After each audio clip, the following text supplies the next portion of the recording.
네, 문둥병자가 예수님을 만나는 내용, 오늘 치유에 대한 내용입니다. 그런데 오늘 이 두 사람, 문둥병자와 예수님이 대화하는 대화 속에 우리의 주의를 끄는 좀 특이한 표현들이 있습니다. 다른 문둥병자가 간구하는 이 내용은 다른 문둥병자나 환자들이 하는 그런 이야기에 나오지 않는 표현을 하고 있어요. 원하시면 이란 말이에요. 원하시면. 12절에 한번 보여주시겠습니까? 12절. 예수께서 한 동네에 계실 때 온몸에 나병 들린 사람이 있어 예수를 보고 엎드려 구하여 이르되 주여 원하시면 if you are willing 원하시면 나를 깨끗하게 하실 수 있습니다. 겸손한 뜻인가 이 사람이 자기 병 고치려고 온 사람치고 여러분 겸손하지 않은 사람이 있습니까? 그럼 또 원하지 않으면 고쳐주지 않아도 좋다. 원하시면 이런 말이 문둥병 걸린 사람에게 나올 법한 이야기인지 좀 특이한 표현입니다. 예수님의 응답에도 예수님도 좀 특이하게 반응하셨어요. 손을 대시며 굳이 손을 대야 됩니까? 손 안 대고도 고쳐주신 적이 많거든요. 오늘은 손을 대시며 그 징그러운 문둥병자 환자 몸에 그에게 대시며 이르시되 내가 원하노니 I am willing. 이런 식으로 예수님이 환자 치료한 적은 굉장히 희귀해요. 그럼 뭐 어떤 병자는 원치 않았던 뜻인가? 그만큼 이 병자를 예수님이 특별히 여기셨고 특별히 신경 쓰셨다, 원하셨다는 말씀입니다. 이 환자가 아까 얘기했던 예수님 원하시면 이 말에는요 뭔가 주저함이 있어요.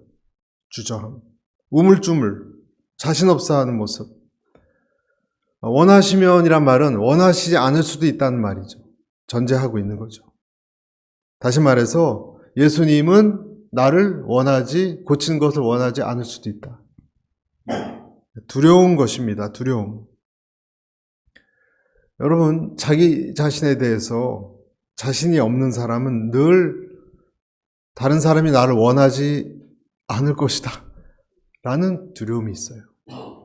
두려움이 있어요. 거절당할 준비를 하고 있어요. 조그만 눈빛에 관심이 많아요. 그래서 눈빛이 조금 이상하면 왜 저를 그렇게 쳐다보세요? 제가 마음에 아무리 안 드셔도 그렇게 할 필요는 없잖아요.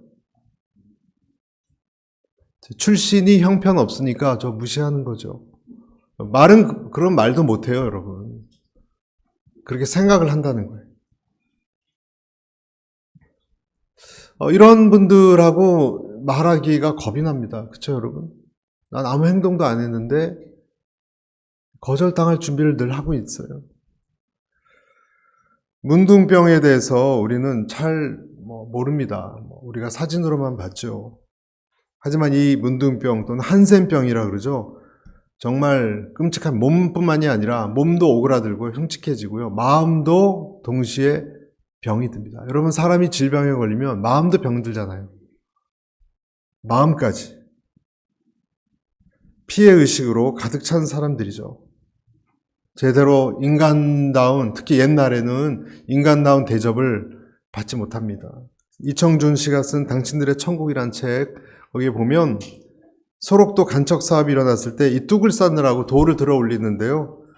옮기면서 손가락, 발가락이 다 떨어져 나갔대요. 간척 사업할 때 문둥병자 환자들을 대거 동원해서 했는데 그 물건들 돌 때 이게 압력이 가해지면요. 짓이겨서 떨어져 나갑니다. 그런데도 혹사시켰어요.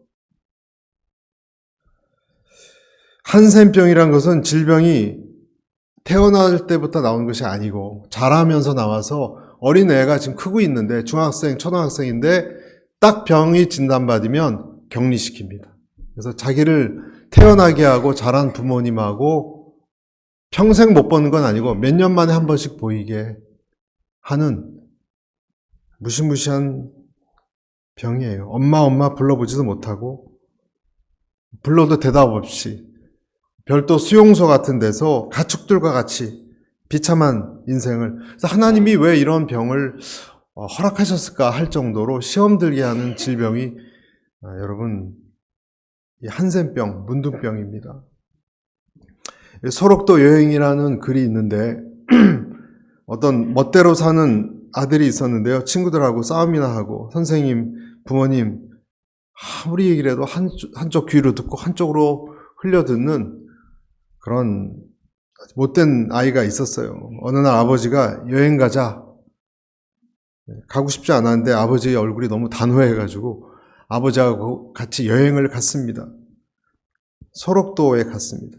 작은 교회에서 예배를 드렸는데 그 풍금도 오래됐고 방석이 낡았는데 거기서 나오는 냄새가 코를 찔렀습니다. 같이 예배 드리는 사람들 옆을 보니까 합석한 누구겠어요, 여러분? 문둥병자조차. 썩어가는 다리, 잘린 손, 다 빠진 머리, 뭉그러진 코, 이 모습을 보는 순간 예배가 드려지질 않았대요. 예배가. 저녁 먹을 때 식사를 하는데 너무 미식거려서 빈 젓가락만 젓가락질 하다가 지나가는 한센병 환자한테 물 좀 달라고, 밥을 못 먹겠다고 일어나 나가서 물을 좀 부탁했는데 이 사람 턱이 주저앉은 사람이었어요. 끄떡이면서 나간 사람이 아무리 물을 달라고 부탁했는데도 아무리 기다려도 돌아오지 않는 거예요. 기다려도. 걱정이 돼서 옆 사람한테 도대체 어디 갔냐? 물 좀 부탁했는데 그랬더니 우물이 1km 떨어진 곳에 있대요. 가슴이 철렁 내려앉았습니다. 여러 생각 교차하면서 수십 분을 기다렸는데 산길 저 언덕에서 거친 숨을 몰아쉬면서 아까 그 물 부탁받은 사람이 오고 있는 것이 아닙니까?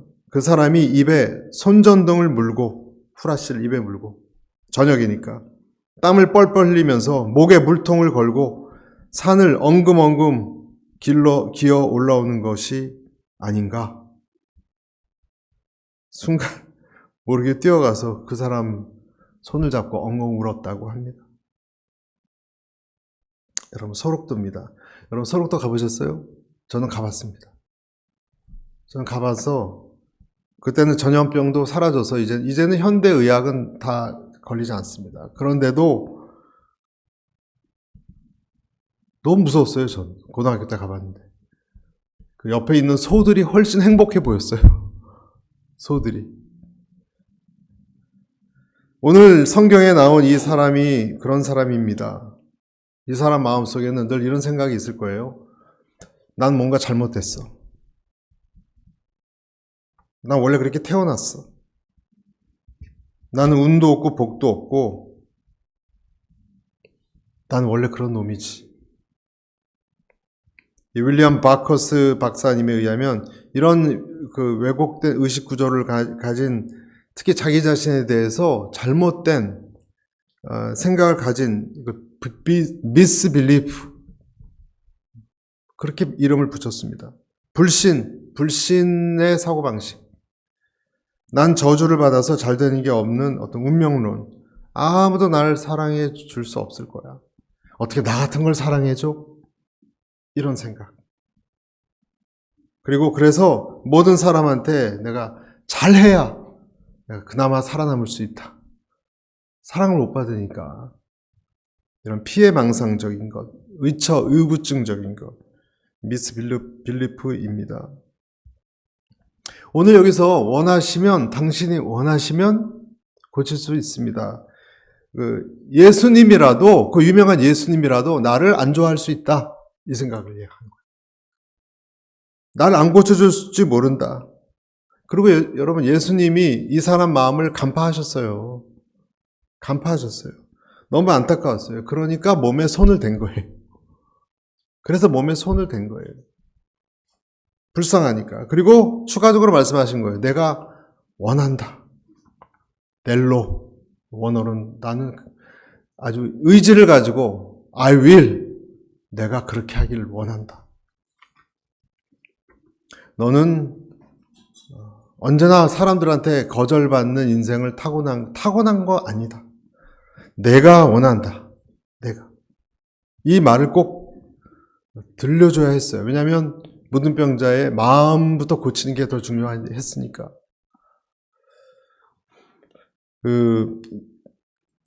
옛날 영화 중에 여러분 굿윌 헌팅이라는 영화를 아십니까? 혹시 보신 분이 좀 있을 수 있는데 이 영화가 있어요. 그런 계통의 영화가 있는데요. 영화에 보면 이 수학을 아주 잘하는 천재의 이야기가 나오는데 자기를 바라보는 눈이 잘못되어서 자기 자신을 아주 나쁘게 생각하는 그 눈을 가진 이 어두운 삶을 살아가는 청년입니다. 윌이란 청년이. 얼마나 머리가 좋으냐면, MIT 같은 대학교에서 거기서 이렇게, 관리 직원으로 일하는, 그리고 슬럼가에서 살고 있는, 그런데 그 교수님이 풀지 못한 문제도요, 이 친구는 풀어내요. 그런데, 그렇게 어렵게 스스로 비참하게 살고 있었다는 거예요. 왜 그랬냐? 어린 시절에 친부모님한테 버림받았고요. 양부모님에게 자랐는데 양아버지가 학대를 했습니다. 양아버지가. 그래서 아예 이 세상에 이런 사람들의 특징이 다 그렇듯이 세상에 대해서 그냥 마음을 닫아버렸어요. 그냥 세상에 대해서. 나는 잘못된 버림받은 이 사람이라는 의식, 미스빌리프. 그래서 그냥 싸움박질만 하고 냉소적이고 거칠게 살아갑니다. 더 오히려 오만하고 때로는 폭력적으로 인간관계에 아주 담을 쌓고 살아갑니다. 자매님도 못 사귀어요. 먼저 교제하려고 할 때 상대방이 나를 찰까 먼저 그냥 차버리고 아무도 접근할 수가 없습니다. 그때 이제 어떤 사람을 폭행을 해서 교도소에 갈 일이 생겼는데 어떤 교수님을 만나서 이 정신과 치료를 받아요. 시온이라는 교수를 만나서 정신과 치료를 받는데 조금씩 마음을 열어가고 이야기를 하지만 진척이 잘 안 됩니다. 그러다가 마지막 날, 두 사람의 마지막 상담 날이 됩니다. 이때가 클라이막스인데요. 그 심리를 상담하는 정신과 의사가 청년 윌에게 이 파일을 뒤적거리면서 이렇게 하니까 이 파일이 있어요. 이 사람 환자의 보고서. 양아버지한테 학대당한 사진들이 있었습니다. 그랬더니 이 청년이 상담가한테 뭐라고 적혀 있나요? 거기 나에 대해서. 애착장애자, 불안장애자, 사람들에게 거절당하는 거, 버림받는 거 두려워한다고 적혀 있죠? 냉소적으로 얘기합니다. 그랬더니 이 상담사가 데스크에 툭 던지면서 이런 쓸데없는 파일이라고, 쓰레기 같은 파일이라고 신경 쓰지 말라고. 그러면서 다가가서 윌, 너 잘못이 아니야. 그렇게 얘기합니다. 너의 잘못이 아니야. 알아요? 네 잘못이 아니라고.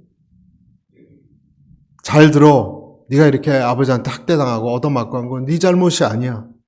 안다니까요. 네 잘못이 아니야. 그러니까 이 듣던 청년이 눈을 감고 침묵을 합니다. 참고 있어요. 네 잘못이 아니야. 그만하시라고. 닥쳐요. Shut up 그래요. 그 교수님한테. 나에 대해서 뭘 안다는 식으로 그렇게 얘기하지 마세요. 당신이 나에 대해서 뭘 안다고 네 잘못이 아니라느니 그렇게 말하지 말라고. 막 그냥 흥분을 합니다. 그 상담사를 등치가 크거든요. 확 벽에다 밀어붙인 다음에 나에 대해서 그만 아는 척하지 말라고. 그런데도 이 상담가는 이건 너의 잘못이 아니야. 너의 잘못이 아니야. 이제 고함 소리가 나더니 이 청년이 갑자기 고개를 두 손에 묻으면서 흐느끼기 시작합니다. 마지막에 네 잘못이 아니야. 청년에게 이야기를 했더니 이 상담사를 껴안으면서 울면서 말해요. 하나님, 잘못했어요. 미안해요. 상담사님, 교수님, 미안해요. 그 장면이 나와요, 여러분. 내 잘못이 아니야. It's not your fault. 여러분, 이렇게 말할 때 이 청년에게 책임이 없다라는 뜻이 아닙니다. 여러분, 내가 가지고 있는 나에 대한 잘못된 자아상 때문에 못된 짓 하고 분노하고 일탈하고 술 마시고 폭력을 행한 것에 대해서도 책임이 없다는 것이 아닙니다. 책임이 있습니다, 여러분. 자기가 어둠을 이겨내지 못하고 굴복해버린, 그렇게 무책임하게 살아버린 인생에 대한 책임이 없습니까? 있어요. 왜냐하면 모든 사람이 여러분 불우한 환경을 겪으면서 가정 환경을 다 삐뚤러 나가는 거 아니에요. 다 그렇게 삐뚤러 나가지 않습니다. 다 어려운 환경, 힘든 환경에서 자랐다고 문제아가 되는 것이 아닙니다. 이 상담사가 말하고자 했던 것은 이 윌이 태어나면서부터 잘못된 애가 다른 애들에 비해서 그게 아니라는 뜻이에요. 네가 태어나면서부터 잘못된 아이가 아니야. 친부모님에게 버림받고 양부모님한테 얻어맞고 네가 본래부터 네 피가 못되고 잘못된 애가 아니라는 거예요. 잘못된 것이 있다면 내 자신의 나는 잘못됐다라는 그 생각을 떨쳐버리지 못한 게 잘못한 거예요. 그 생각이, 나를 잘못 보고 있는 생각이 잘못된 것이지, 그 껍데기를 벗으면 생명이 죽지 않고 살아났을 텐데 거기 덫에 빠진 것이 잘못이라는 거예요. 예수님이 오늘 문둥병자에게 말씀하신 것도 그런 것입니다. 너의 잘못이 아니야. 내가 너를 고쳐주기를 원해. 그럴 때 여러분, 보통 우리들도 마찬가지입니다. 저를 만지지 마세요. 너무 가까이 오지 마세요. 저는 만질 수 없는 사람이에요. 전 인간도 아니에요. 여러분, 그렇지만 주님은 내가 너를 만지기 원한다. 더 들어오시면 제가 주님 싫어할 텐데요. 저를 주님은 그냥 싫어할 거예요. 제 속에 어떤 사람인지 주님은 모르세요. 그런데 주님은 내가 너 안에 더 들어가기 원한다. 여러분, 이런 씨름이 있는 겁니다. 크고 작은. 사람들에게는요, 이런 씨름이 있어요. 그래서 예수님의 사랑을 안 믿어요, 잘. 안 믿어요. 유대인들이나 하는 일, 무슨 나를 사랑한다고? 안 믿습니다, 잘. 잘 안 믿습니다. 만약에 그렇게 주님에게조차 가까이 마음을 열지 못한 분이 있다면 오늘 메시지는 그런 사람들을 위한 메시지입니다. 여러분, 그런 사람들을 주님은 접촉하길 원하십니다. 여러분 안에 그런 씨름이 있습니까? 주님, 저를 다 아시는 것처럼 말씀하지 마세요. 아니면 저를 고쳐주시든가.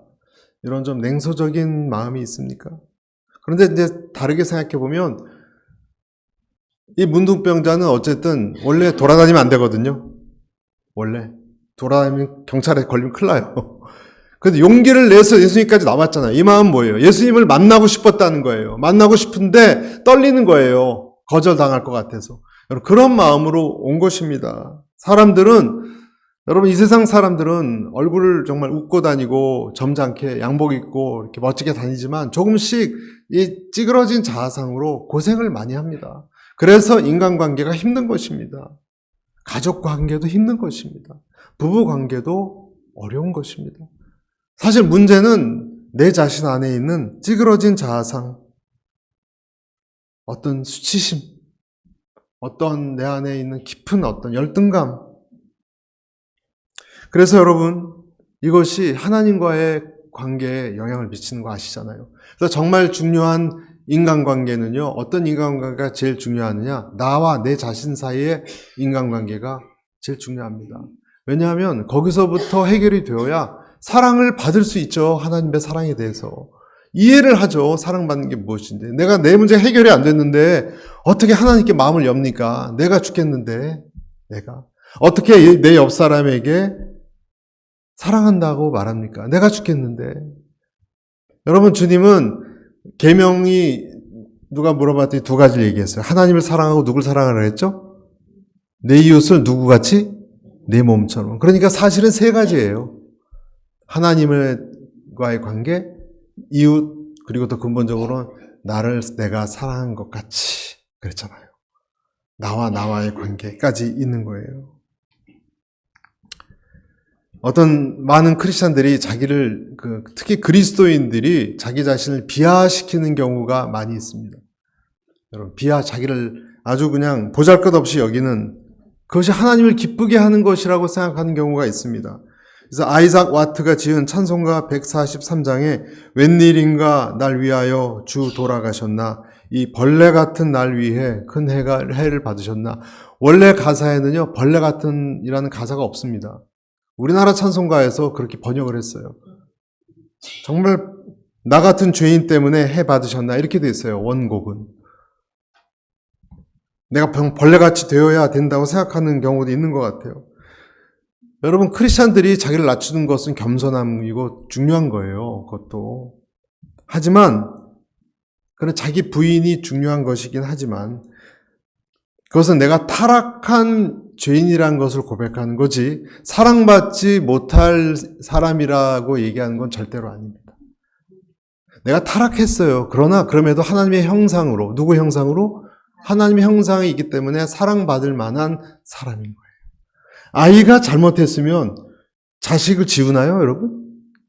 아이가 잘못한 건 잘못이지만 사랑받을 자식이잖아요, 여전히. 똑같은 거예요. 하나님에게는 우리가 자식이에요. 내 잘못을 한 저지레를 저지른 자식이에요.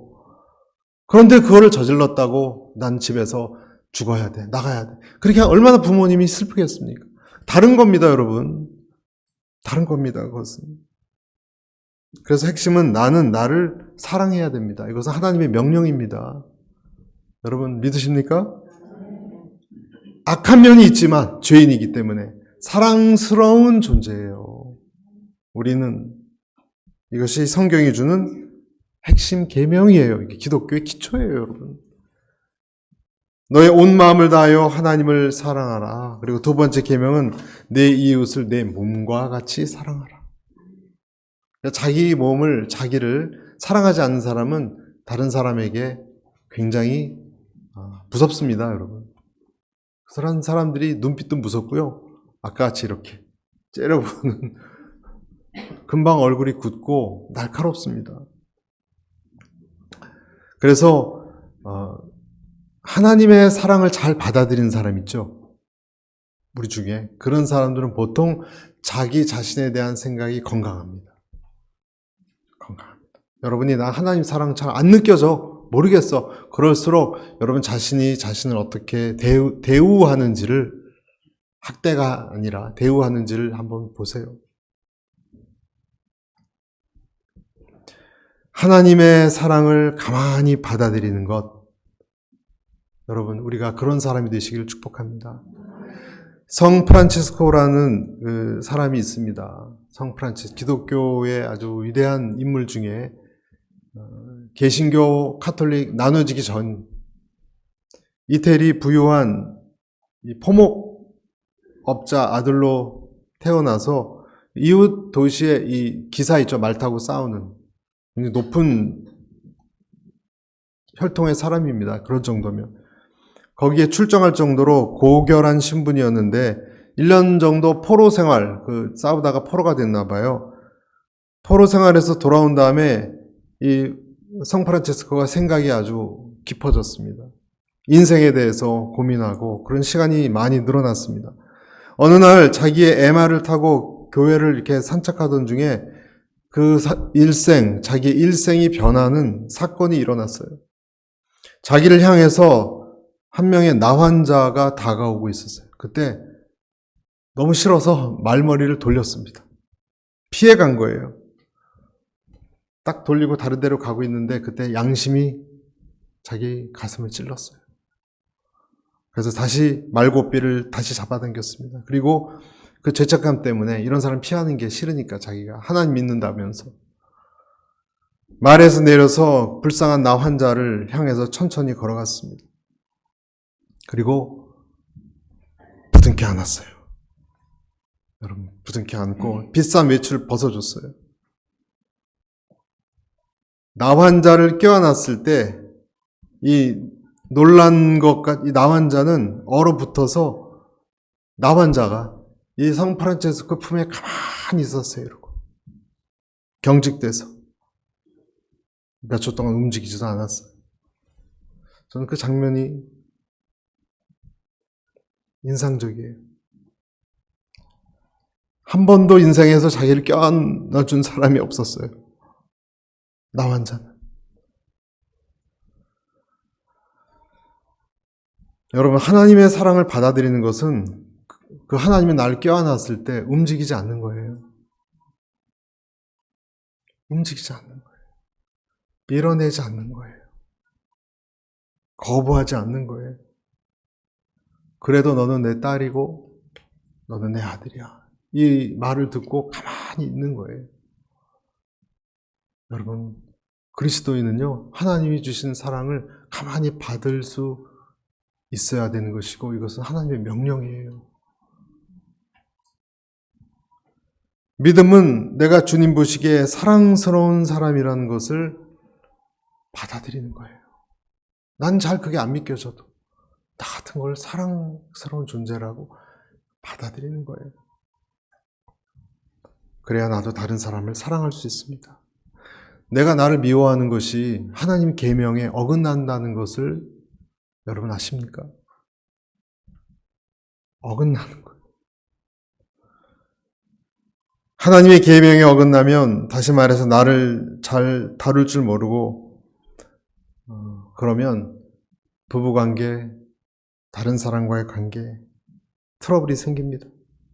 그래서 에베소서 5장 28절에도 이와 같이 남편들도 자기 아내 사랑해를 자기 자신과 같이 할지, 자기 아내를 사랑한 자는 누구를? 자기를 사랑한다. 그래서 여러분, 서로 부부가 서로 잘 사랑하는 것은요, 자기를 사랑하는 거고요. 자기를 사랑할 수 있는 사람이 할 거예요. 그것도. 여러분은 그런 사랑스러운 사람이라는 것을 믿으십니까? 안 믿는 사람은 그러실 거예요. 너는 왜 내가 너를 위해 십자가형을 왜 받았다고 생각하느냐? 왜 너는 십자가형을 진 나를 아직도 받아들이지 않는 것이냐? 주님이 내가 원하노니 그렇게 말씀했다 그랬죠. 이번에 주님의 편에서 주님이 내가 원하노니 라고 그러셨어요. 여러분, 치유라는 것은요, 또 다른 측면에서 생각해 보면 치유는 주님이 원하셔야 이루어지는 거예요. 주님이 원하셔야 뭐든지 됩니다. 주님이 권한을 갖고 있습니다. 성경에 보면 자기가 치유받아서 마땅치 않다고 나는 생각한 사람은 치유를 받았고요. 난 치유를 받을 만하다라고 온 사람은 치유를 못 받았어요. 치유는 누가 한다고요? 예수님이 판단하는 거예요. 예수님은 모든 사람들이 요구할 때 그것을 다 받아야 한다고 주장할 때 다 들어주시지 않았습니다. 다 들어주시지 않았습니다. 문둥병자나 38년 된 환자나 소경, 안진뱅이, 이 사람들 병은 고쳐졌습니다. 다 그들이 원했을 때. 그렇지만 부자 관원이 와서 영생을 얻게 해달라고 했을 때 곧바로 그 요청 들어주시지 않았습니다. 예수님은 수로보니게 여인이 자기 딸이 심한 병에 들려서 고쳐달라고 했을 때 곧바로 들어주지 않고 굉장히 차갑게 대했습니다. 처음에. 주님은 세례 요한이 감옥에 묶여 있을 때 제자들이 찾아와서 우리 좀 스승 좀 풀어달라고 했을 때 그 요청을 들어주시지 않았습니다. 야고보와 제자 요한이 찾아와서 한 사람 주의 영광 가운데 우편에, 다른 사람 좌편에 앉게 해달라고 했을 때 그 요청을 차갑게 거절했습니다. 주님은 바리새인들이 표적을 보여달라고 했을 때 표적 하나 보여주시지 않았습니다. 다 들어주시지 않았습니다. 왜 그랬을까요? 그들 너무나 잘 알고 있었기 때문에. 그런 면에서 여러분, 우리 모두는 어떤 권한이 우리한테는 없습니다. 여러분, 우리에게 오늘 성경이 말씀하시는 메시지는 마음이 병든 자를 주님이 예수님 오늘 고쳐줬지만 여러분, 우리를 고쳐주시기도 해요. 여러분 믿으십니까? 그러나 그 권한은요, 하나님한테 있는 거예요. 내가 요청한다고 고쳐주는 것이 아니에요. 하나님이 결정하는 거예요. 그래서 고침받지 않은 것도 하나님의 나름대로의 응답이에요. 근데 왜 그러셨을까? 왜 고칠 수 있는데 안 고쳐주시나? 하나님의 때가 아닌 거예요, 아직. 여러분, 아버지를 떠나서 버릇없이 자기 마음대로 돈 다 잃어버린 탕자가 고생 중간쯤에 하나님이 깨닫고 고쳐주지 않았어요. 시간이 걸렸어요. 아버지 집이 얼마나 중요한지 깨달을 때까지. 이스라엘이 포로로 잡혀갔을 때 하나님은 한 5년, 10년이면 풀어줘서 좀 고생했으니까 돌려보내야 되는 거 아닙니까? 그런데 그렇지 않았습니다, 여러분. 예레미야서 30장 3절에 이렇게 나와 있죠. 여호와의 말씀이니라 보라 내가 내 백성 이스라엘과 유다의 포로를 돌아가게 할 날이 오리니 내가 그들을 그 조상에게 준 땅으로 돌아가게 할 것이니 그들이 그 땅을 차지하리라 여호와께서 말씀하시니라. 뭐라고 되어 있습니까? 포로로 돌아가게 할 날이 오리니 그때까지 나는 70년 전까지 그냥 힘든 채로 놔두겠다는 뜻이에요. 하나님의 권한인 거예요. 원치 않아서가 아니라 내가 심지어 원할 때라도 하나님은 기다리게 하실 때가 있습니다. 내가 원하는 때가 온다 해도 하나님이 그래서 기다리게 하실 때까지 여러분 우리는 기다려야 돼요. 내가 아무런 권한이 없다는 걸 깨달을 때까지 우리는 아무것도 할 수 있지 않다는 것. 하나님이시고 우리는 피조물이에요. 그래서 우리는 하나님께 다 맡기고 기다리는 훈련을 해야 되는 것이죠. 하나님이 합당하다고 여기시는 그때 이제 됐다 여기실 때 그때 여러분과 저는 온전해질 줄로 믿습니다. 그때 회복이 돼요. 고침받은 문둥병자가 이렇게 당부를 하셨습니다. 14절, 마지막 14절 이렇게 돼 있죠. 시작. 예수께서 그를 경고하시되 아무에게도 이르지 말고 가서 제사장에게 내 몸을 보이고 또 내가 깨끗하게 됨으로 인하여 모세가 명한 대로 예물을 드려 그들에게 입증하라 하셨어. 그 높은 종교의 높은 사람한테 가서 확인받으라는 거. 왜 그랬을까요? 굳이 사회로의 복귀예요. 사회로의 복귀. 그리고 그래서 워낙 엄격하게 테스트를 하니까 사회생활 할 수 있게 한 거고요. 더 중요한 것이 있습니다. 예수의 흔적을 보이라는 거예요. 예수님이 치유한 흔적을 보이라는 거예요. 고치시고 내가 과거에는 엉망이었던 사람이 예수님 때문에 회복되고 나은 흔적이 있다면 그들에게 보이고 하나님께 영광을 돌리라라는 것입니다. 그래서 저는 여러분들에게도 그렇게 질문하고 싶습니다. 여러분에게는 그런 흔적이 있습니까? 여러분은 과거에는 내가 이렇게 살았지만 나를 치유해 주시고 회복해 주셔서 나은 그 흔적, 그것이 여러분에게 있습니까? 다 우리는 험악한 과거를 가지고 있는 크고 작은 간에 그런 사람들이지 않습니까? 여러분은 그럼에도 불구하고 주님이 그런 나를 끌어올리신 것을 증거할 수 있는 그런 것이 있습니까? 그런 사람은 주님께 영광을 돌리게 될 것입니다. 그래서 갈라디아서 6장 17절에 이후로는 누구든지 나를 괴롭게 하지 말라. 내가 내 몸에 예수의 흔적을 지니고 있노라. 두 가지 말씀드렸습니다. 여러분 주저하지 마시고 주님 하실 수 있거든 하지 마시고 나아가실 때 주님은 내가 원하노니 하실 겁니다. 아멘. 그리고 때가 이른 그때 치유될 것입니다. 여러분 가정이 회복될 것입니다. 그때까지 기다리셔야 합니다. 축복이 모두에게 있게 되기를 간절히 바랍니다. 기도하겠습니다.